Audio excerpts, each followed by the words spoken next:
Allez, ça y est, c'est parti. Ouais, une première accélération en tête de peloton, 3 coureurs qui sont en train de s'isoler, mais derrière c'est gentil, vous allez voir. Bon, allez, 300-400 mètres, ça va sortir par paquet, un, puis ensuite on va voir 2-3 coureurs qui sortent. Oui, parce qu'aujourd'hui, le classement est quand même un peu décanté et on peut imaginer que des coureurs qui sont entre la 10e et 20e place au classement général veulent profiter de cette étape courte pour remonter au classement général. 4-5 minutes, il n'y a pas encore le feu. On rappelle qu'Ilia Galina qui va bientôt être proposé pour les hommes de tête puisqu'on est au pied. Mais si on a toujours 4-5 minutes au sommet de la Galina, là on peut peut-être imaginer que le vainqueur est présent dans l'échappée, du moins dans l'échappée, dans le peloton de tête. Ah, bah voilà. 4 minutes, pas plus, vous aviez dit Jackie Durand. La Movistar qui roule voilà. Et qui vient suppléer maintenant les coéquipiers de Nicolas Hédé. Accélération des Movistar à l'arrière. On rappelle que devant, il y a Pedrero et il y a Marc Soler pour les coéquipiers de Nairo Quintana et d'Alejandro Valverde représentés dans le premier groupe. Et bah ça y est, cette fois, Wilco Kelderman est seul. Hein. Il n'y a plus d'équipier avec Kelderman dans le groupe de tête et Nicolas Hédé qui est décramponné. On aperçoit Angel Madrasso derrière lui. Il reste Jesper Hansen comme coéquipier. C'est lui qui essaye de le ramener. Et puis il y a le dossard 38 de la Bahreïn. Vous connaissez bien. C'est Dylan Teuns. Les deux premiers du classement général. Bon, on n'aura pas eu d'attaque, mais on aura eu déjà une belle sélection. Hein, parce que il n'y a plus grand monde. Il n'y a plus grand monde. Hein. Important peut-être de voir dans le premier groupe qui a encore des appuis, Jackie. Est-ce qu'il y a toujours autant de Jumbo-Visma dans le premier groupe? Toujours. Les Movistar, ils en sont où? Toujours deux? Non, oui, bah pour l'instant, voilà, pour l'équipe Astana, on les voit rouler en tête de peloton, mais il n'y a pas de problème. Hein. On a encore beaucoup de monde pour l'équipe Astana, avec notre ami Jakob Fuglsang, avec Omar Fraile, qui doit toujours être devant. Pour l'équipe Movistar, on a toujours Marc Soler et Antonio Pedrero qui sont à l'avant. Et puis pour l'équipe Jumbo-Visma, eh bien, on a toujours Sepp Kuss, Robert Racing et Nelson Paoles. Non, mais celui qui a le plus intérêt à attaquer, c'est Miguel Angel Lopez par rapport au chrono. Eh ben voilà, c'est Quintana. Attaque de Nairo Quintana pour mettre le bazar et on fait rouler. Et c'est Primož Roglic qui fait rouler, mais Lopez est parti. Le premier. Oui, Lopez devant. Quintana, la poursuite de Superman. La voici l'attaque de Miguel Angel Lopez.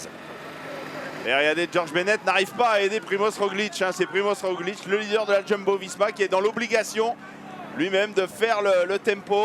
Et quid de Valverde? Bah, il est là, dans la roue de Primož. C'est plus dur pour Maïka, c'est plus dur pour Pogacar.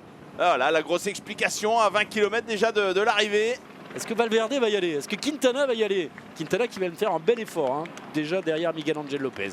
20 km de l'arrivée. Qui sont bien contents, c'est Maïka, Pogacar. Allez, Valverde, il y va. Allez, de sa petite attaque. Et c'est Roglic qui va essayer de rouler derrière. Il a vu qu'il avait un équipier, hein, voilà, Primož Roglic. Pas une attaque vraiment... Lopez va y retourner. Miguel Angel Lopez y retourne à l'intérieur. Ah, il est costaud, Miguel Angel Lopez. On est à 3 km de l'arrivée? Non, non, non. On est à 19 km de l'arrivée. Valverde peut pas y aller. Et derrière, ça se regarde. Hop, toi. Paoles qui se retourne. Qui va rouler pour Primož Roglic. Il est distancé. Et bien voilà. On va se servir de Nelson Paoles. Il y a qui avec Roglic? Il y a un autre équipier. Hein. Bah, toujours Bennett. C'est George Bennett qui est là. Devant, il doit toujours y avoir Robert Racing et surtout Sepp Kuss. La deuxième étape, elle est puissante. Personne n'a pu y aller. Primož Roglic qui roule avec les 3 Movistar. Oui, dans la roue. Il est prêt de faire relever Kuss et Racing quand même un moment. Oui, parce que là il est pris. Hein. Primož Roglic, c'est quand même dangereux de rouler comme ça. D'ailleurs, il s'écarte. Et Nairo Quintana va attaquer. Et oui, contre de Quintana. Et pourquoi pas? Ça lui permet de piéger Roglic et de piéger Valverde. Valverde, il va peut-être pas ramener Roglic sur Quintana. Sait-on jamais. Du coup, Soler, il va devoir se relever. Aussi. Ça, ça va être une course d'équipe dans ce final. 40 secondes d'avance pour Miguel Angel Lopez. Il a doublé son avantage. Ouais, et puis Robert Racing ne va pas reprendre du temps dans les parties montantes à Miguel Angel Lopez. Un petit bidon pour Pogacar. Vite consommé, vite jeté. Bon, on retrouve du bon Jakob Fuglsang. Il est voilà. Alors Valverde. On l'avait senti avec son énorme braquet.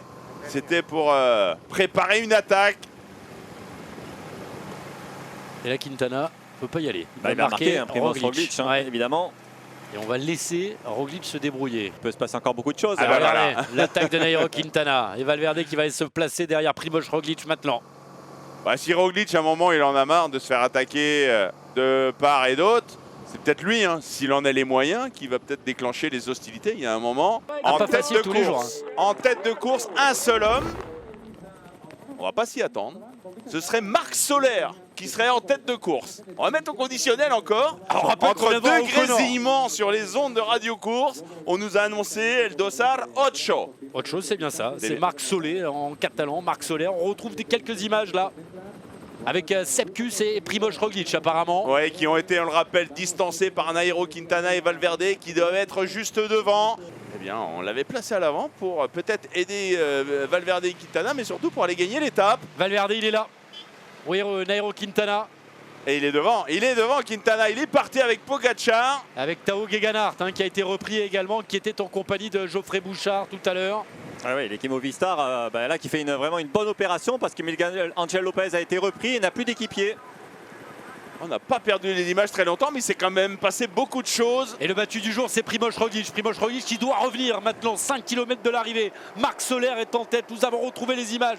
Quelle journée de folie! On vous l'avait promis, un joli dimanche de course, c'est même mieux que ça. Et Marc Soler qui continue. Alors est-ce qu'il va attendre où est Nairo Quintana par rapport à Marc Soler? On lance le maillot blanc à seulement 31 secondes. Il doit être 15 secondes derrière Nairo Quintana. Même pas. Il va peut-être perdre l'étape parce que Tadej Pogacar est encore dans la roue de Nairo Quintana qui roule évidemment sur Marc Soler. Roglic va rentrer sur Valverde. Allez, un gros retour de Primož Roglic là. Il est en train de reprendre. Valverde en profite. Oui, parce qu'il sait que Roglic revient. Et c'est Miguel Angel Lopez qui a semble-t-il des difficultés. Gros plateau pour Nairo Quintana. Et Soler qui se relève. On a demandé à Marc Soler de se relever pour aider Nairo Quintana alors qu'il pouvait remporter cette étape. Il est dégoûté. Quel sacrifice de Marc Soler. Il est dégoûté, on a vu son geste de la tête. Il dit non, c'est pas possible. Bah si. Il avait étape gagnée, on lui demande de se relever. Étape gagnée, c'était peut-être pas fait, mais en tous les cas, il comprend pas. Ouais, il était pas loin. Franchement, il était pas loin. Ah oui. Oh, c'est dur pour le Catalan. Regardez l'attaque de Pogacar. Bien joué la Movistar. Oh là là là là. Très bien joué la Movistar. Regardez.